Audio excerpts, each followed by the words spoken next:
ಈ ಎಲ್ಲ ಕೈದಿಗಳಂಗೆ ಆತನ್ನು ಕೂಡ ನಾವು ನೋಡ್ಕೊಳ್ಳಿಕ್ಕೆ ಕ್ರಮ ಕೈಗೊಂಡಿದ್ದೀವಿ. ಈಗಾಗಲೇ ನಮ್ಮ ಹಿರಿಯ ಅಧಿಕಾರಿಗಳ ನಿರ್ದೇಶನದಂತೆ ಎಲ್ಲ ಬಿಗಿ ಭದ್ರತೆಯನ್ನು ನಾವು ಟೈಟ್ ಮಾಡಿದ್ದೀವಿ, ಮೊದಲೇ ಮಾಡಿದ್ವಿ. ಮತ್ತು ಈತ ಬರ್ತಾ ಇದ್ದಾನೆ ಅಂತೇಳಿ ನಾವು ಅಂಧೇರ್ಲಿ ಇಡಲಿಕ್ಕೆ ಕ್ರಮ ವಹಿಸಿದ್ದೀವಿ. ಅಂದರೆ ಈ ಆರೋಪಿನ ಸಾಮಾನ್ಯ ಕೈದಿ ಜೊತೆ ನೋಡ್ತೀರಾ ಅಥವಾ ವಿಶೇಷ ಏನಾದರೂ ಸೌಲಭ್ಯ ಕಲ್ಪಿಸ್ತೀರಾ?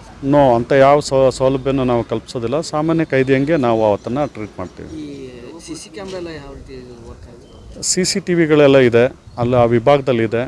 ಇನ್ನೊಂದಷ್ಟು CCTVಗಳನ್ನ ಅಳವಡಿಸ್ಲಿಕ್ಕೆ ನಮ್ಮ ಮೇಲಧಿಕಾರಿಗಳು ತಿಳಿಸಿದ್ದಾರೆ, ಅದಂತೆ ಕ್ರಮ ವಹಿಸ್ತಾ ಇದ್ದೀವಿ. ಅವ್ರಿಗೆ ಯಾವುದು ಕುಟುಂಬಸ್ಥರು ಭೇಟಿಗೆ ಅವಕಾಶ? ಆ ನಿಯಮಗಳ ಪ್ರಕಾರ ಏನಿದೆ ಆ ಥರನೇ ನಾವು ಮಾಡ್ತೀವಿ. ಮಾಮೂಲಿ ಎಲ್ಲ ಬಂದಿಗಳಿಗೆ ಯಾವ ಥರ ಸಂದರ್ಶನವನ್ನು ಕೊಡ್ತೀವಿ ಅದೇ ಥರ ಸಂದರ್ಶನವನ್ನು ಕೂಡ ಅವ್ರಿಗೂ ನಾವು ಕಲ್ಪಿಸ್ತೀವಿ.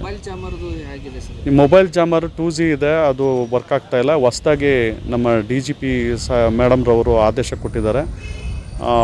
ಇನ್ನು ಶಾರ್ಟ್ಲಿ ಅದನ್ನ ಇನ್ಸ್ಟಾಲ್ ಮಾಡಲಿಕ್ಕೆ ಎಲ್ಲ ಕ್ರಮ ಆಗಿದೆ, ಶಾರ್ಟ್ಲಿ ಆಗುತ್ತೆ.